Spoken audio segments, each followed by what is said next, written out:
Hi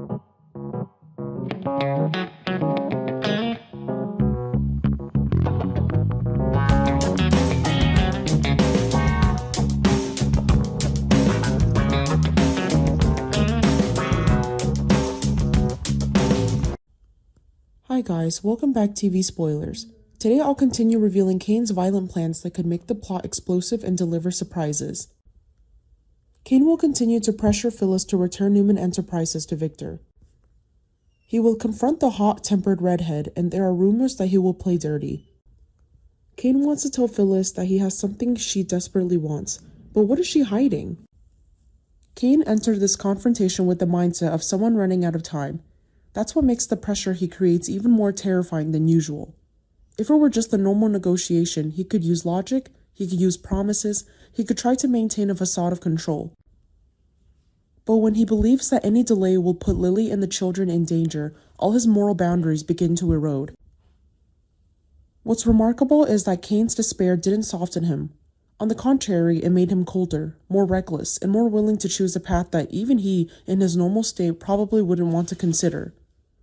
He knew Phyllis was the type of person who would fight back the more threatened she was. He understood she wasn't the kind of woman easily subdued by vague warnings.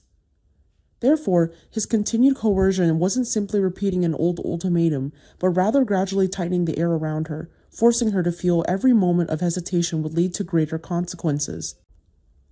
Phyllis, on the other hand, embodied a contradictory kind of strength. She might be shocked, she might be shaken, she might realize she was being pushed into a corner, but her first instinct was to always fight back. The more she was cornered, the less she wanted to yield, because for her, yielding was never just about giving up a company. Yielding meant letting someone else redefine her. To concede was to accept that all the calculations, all the price she had paid to gain this position were ultimately meaningless. Phyllis might be hot-tempered, impulsive, and at times act out of more pride than reason, but it was precisely this that made her an extremely unpredictable opponent. She didn't back down just because she saw danger. On the contrary, the clearer the danger, the more her will flared up, almost instinctively.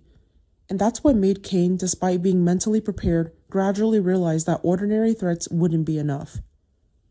The confrontation between them was therefore not just tense on the surface, but a contest between two different kinds of despair. One was desperate because she feared losing her family. The other was desperate because she feared losing control, her position, the victory she had just achieved. Neither of them was truly in a position to freely choose. Kane was driven by anxiety.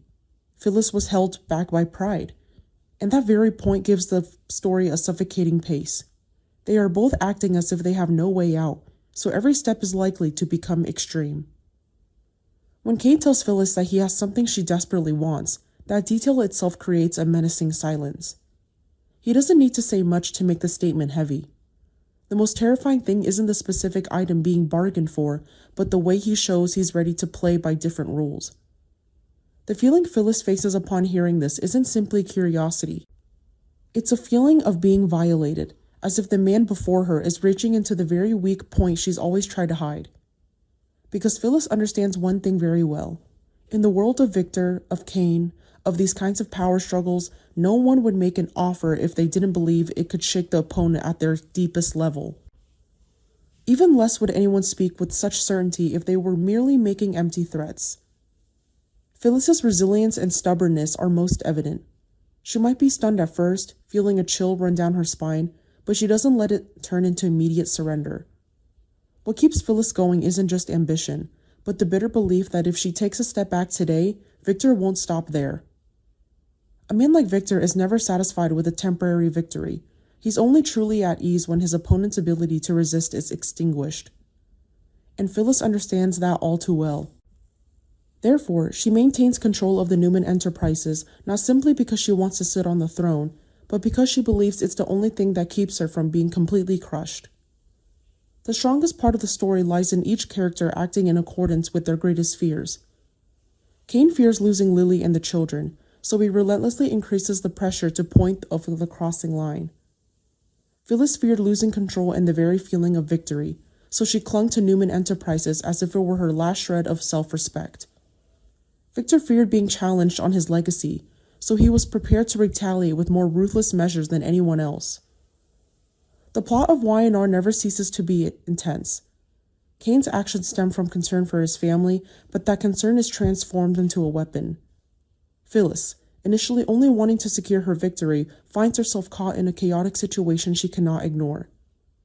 Victor, always talking about protecting his family and possessions, only exacerbates the harsh realities of his relationships.